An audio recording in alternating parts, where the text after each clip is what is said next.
Okay. మా యొక్క మానస Sarovaram tour ఈ Medishetti Raju Sri Venkateswara tours and Lakshmi Venkateswara tours and travels ద్వారా మేము వచ్చాము. సో హైదరాబాద్ నుండి కఠ్మండు వచ్చాము. కఠ్మండు నుంచి నేపాల్ బార్డర్, చైనా బార్డర్కి వచ్చాక అక్కడ ప్రకృతి విధ్వంసం వలన తెగిపోయింది.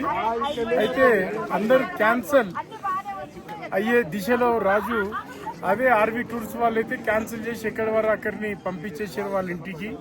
అదే మెడిషెట్టి రాజు వాళ్ళ టీం అంతా కూడా చక్కగా ఏది ఏమైనా సరే కొద్దిగా బడ్జెట్ కొద్దిగా పెరిగినప్పటికీ కూడా దాని తగ్గట్టు ఇంకెక్కువనే అయ్యిందొచ్చు వారికి. కానీ మాకైతే ఈ టూర్ని పూర్తిగా సంపూర్ణంగా సక్సెస్ అయ్యింది. అక్కడ నుండి మళ్ళీ మేమేంటంటే కఠ్మండు నుంచి వెళ్ళి మళ్ళీ నేపాల్గంజ్లో కూడా మంచి హోటల్లో పెట్టిండు. కఠ్మండులో కూడా క్రిస్టల్ పశుపతినాథ్ హోటల్లో మంచి హోటల్లో అకామిడేషన్ కలిగించిండు. భోజన సౌకర్యం బాగుంది. నేపాల్గంజ్లో కూడా అలానే ఇచ్చాడు. ఆ తర్వాత నేపాల్గంజ్ నుంచి సిమ్కోట్ కు తీసుకొచ్చిండు చార్టర్డ్ ఫ్లైట్ లో.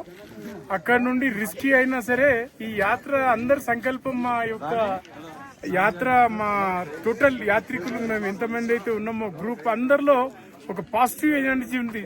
శివయ్యని దర్శించాలా, మానస సరోవరంని దర్శించాలా అనే ఒక పాజిటివ్ ఎనర్జీ మా అందరినీ కూడా సక్సెస్ చేసింది. ఈ యాత్ర మొత్తం కూడా మా యాత్రలో ఒక బెంగళూరు నుంచి వెళ్ళి శంకర్ అని వచ్చాడు. పూర్తిగా నడుచుకుంటా యాత్రని చేశాడు శంకర్. చాలా మానస సరోవర కైలాస్ ఏదైతే ఉందో కైలాస పర్వతము, ఆ పర్వతానికి దగ్గరికి కూడా ఫస్ట్ శంకర్ వెళ్ళిండు. దాని వెనుక శంకర్ని చూస్తూ శంకర్ ఉన్నాడన్న ధైర్యంతో నేను కూడా నడుచుకుంటూ ముందుకు వెళ్ళాను. అది కూడా శివయ్య ఆ శక్తిని మాకు ప్రసాదించింది కాబట్టి అక్కడ దాకా వెళ్ళాము. థ్యాంక్స్ రాజు, చాలా థ్యాంక్స్. మంచి అకామిడేషన్. ఇట్లాంటి జాగాలో ఈ హోటల్స్ లో మనం తినలేము. ఈ చైనీస్ హోటళ్లలో అంతా నాన్ వెజ్ ఉంటుంది.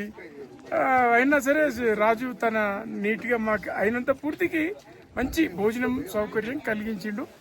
Thanks to Medishetti Raju, Sri Lakshmi Venkateswara tours and travels. Thank you sir. అందరూ వెళ్ళండి మళ్ళీ.